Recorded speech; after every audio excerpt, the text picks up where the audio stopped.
Lorna Jane Situational and SWOT Analysis Presentation. Hi and welcome, my name is Faye Pettybourne and today I am presenting the first half of my international marketing plan, which focuses on a company and brand that has become a part of my lifestyle for years, and this brand is Lorna Jane. We are aiming to launch into the country of Denmark, and the reasons for doing so will be explained further in the presentation. First of all, a bit of company background. It is an Australian company that was founded in the 1990s, and this product range includes high-performance workout clothing. According to Sherman 2014, this is dubbed the athleisure trend, so the fashion meets fitness sweet spot.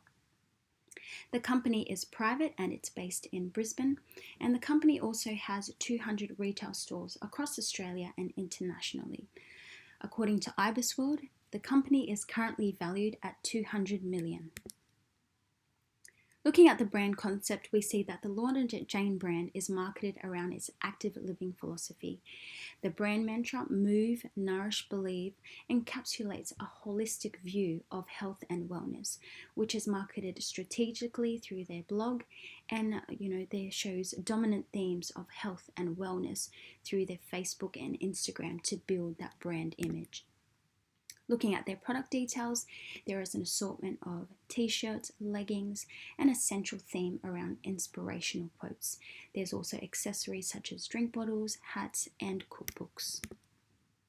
Looking at the company analysis, we can see two distinct capabilities. One of them is their innovative capabilities. They have a strong focus on research and development using the latest technology so that they're providing the best fabrics for their products. There is also a major focus on sustainability in their practices. And we can see in their marketing capabilities their strengths of using digital marketing to enhance content marketing and to leverage the power of social media to build community and to engage consumers. Currently, the highlighted areas show where Lorna Jane is marketed and sold worldwide. North America, Europe, Asia, and Middle East, for example. Currently, the distribution outlets include self-branded retail stores, as well as the use of e-commerce platforms. Currently, the consumer is a city-based consumer falling into the 20 to 30s age group, and this is very much the millennial consumer segment. Now, these kind of consumers value functionality, but they also want to look and feel good in what they wear. So, growth opportunity in Denmark, why? We have chosen to enter Denmark, particularly the city of Copenhagen, which is their capital, because it's an untapped opportunity for them to do so. The sportswear is growing, the market is growing, and it's reported that Denmark has recorded a value growth of 4% in 2018. The capital of Denmark is also very populous. It is a tourism hub with a population of approximately 1.8 million. Looking at figure 1, we see that this growth market in sportswear is continuing to rise, and this is attributed to healthier lifestyles and consumers incorporating more exercise into their daily lives. Global market for sports and fitness clothing will reach over US $230 billion by 2024. Looking further into market trends, it shows that the sportswear category continues to outperform apparel and footwear in Denmark. And again, trends of casualization of dress, the growing number of ethical Danish fashion brands on demand and on the rise, and the growth of internet retailing. Furthermore, the women's wear in Denmark also continues to grow.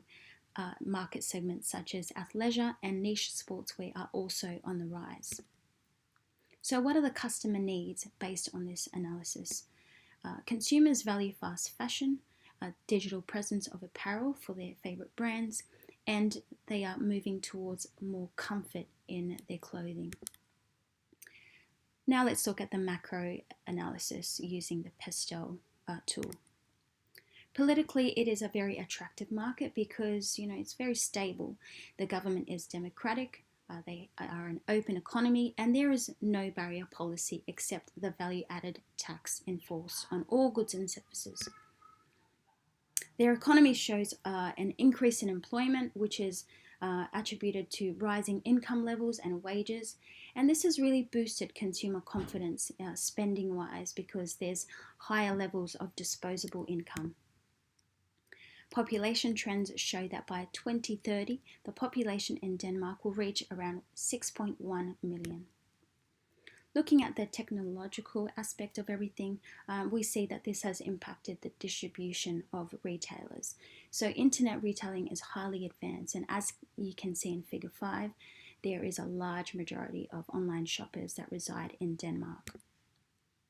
Environmentally, Denmark is seen as the green society because they value sustainability very highly. Danes are keen environmentalists, and this impacts on their lifestyles and also their buying behaviour. Legally, there are regulations regarding the technical and product specifications for textile products. They have to be labelled so that consumers know what they are buying. Let's look at the micro-analysis. Looking at the competitors, we see that the global brands Adidas and Nike hold a large part of the shareholder market. We see also an increase in threat from large retailers such as H&M, who continue to lead the women's wear segment in Denmark. A snapshot of the competitor analysis, we also see the direct competitors Nike, Adidas and H&M. They market to both male and female. There's a variety of styles in their product designs, and the pricing strategies also vary. But, looking at Nike, they incorporate premium pricing, and that is similar to Lorna Jane. Looking further into Nike, they have strengths such as geographic diversification, a strong global brand image, but some of their weaknesses include lawsuits that can be damaging to their brand image, and their heavy reliance on retailers to really push their product. Adidas is also a global operation who invests heavily into research and development initiatives, and therefore they have established an excellent distribution network. Weaknesses include things such as limited product line compared to Nike, and the amount of complaints about their customer service. H&M use competitive pricing. They enforce the fast fashion model, and they have a wide range of products in their brand portfolio.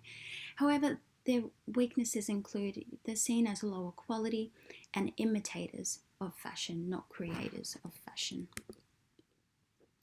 Looking at Porter's 5 forces, we see that it's quite easy to set up business in Denmark. However, the end consumers are quite price sensitive. There is a threat of the fast fashion business model coming into play. So therefore, it's important for Lorna Jane to really differentiate themselves based on values and digital touchpoints for consumers.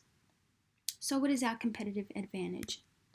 Points of differentiation. It is a niche sportswear brand catered specifically to young females.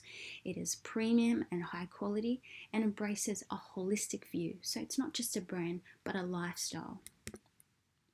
According to Novak and Lyman, the brand positioning ultimately resides in the customer's perception. So it ultimately resides in their mind. So looking at the positioning against competitors, first of all, Lorna Jane is specialised in activewear for young women, high quality and trendy, functional, fun and feminine, and the brand is symbolic for health, wellness and active living. Looking at the perceptual map, we see that it's an untapped market for a niche sportswear brand in the local market that Lorna Jane can take advantage of. Looking at the customer that we are going to target, we will be targeting the 18 to 35 years of age demographic that are middle class and highly educated. Geographically, the store will be in Copenhagen because this place dominates the economy as 31% of the population live in this area. The psychographic profile looks at the individuals such as in the photo, the consumers who prioritize health, the environment and enjoy outdoor lifestyle. We will also target consumers that are influenced by social media and high-spending Danish women who seek foreign brands that are very fashionable. It's also important that these consumers have low price sensitivity. Now let's look at the SWOT analysis. The strengths of Lorna Jane can be seen through their brand loyalty, which is built through their brand community developed over time, their strong presence on social media, their high quality of products, as well as the aesthetics of how it looks on the female body, and their strong brand image. Again, the reinforcement that it's holistic body, mind, soul, that it's a lifestyle. The weaknesses, however, can be seen in that it's quite limited to expand. It's sometimes labeled as too expensive, and they are very much dependent on China to manufacture their products. Opportunities, we see a rise in demand for quality, sustainable fashion brands, and again, the health and wellness movement is impacting on the demand for athleisure apparel. The threats, however, we can see, they're competing against global brands, Adidas and Nike. There's intensified competition from the fast fashion business model where, consumers are getting the latest fashion straight away, and increased competition from online stores offering similar products at lower prices. So to conclude, based on the situation and SWOT analysis, this expansion into Denmark will allow the company to capitalize on growth opportunities in the market, which supports the demand for Lorna Jane products. And although, it seems that Denmark is a small country to tap into, the profitability potential shows that the brand can, reap the benefits of this market and have an extra added revenue stream with the right strategies and a suitable international marketing plan. Thank you.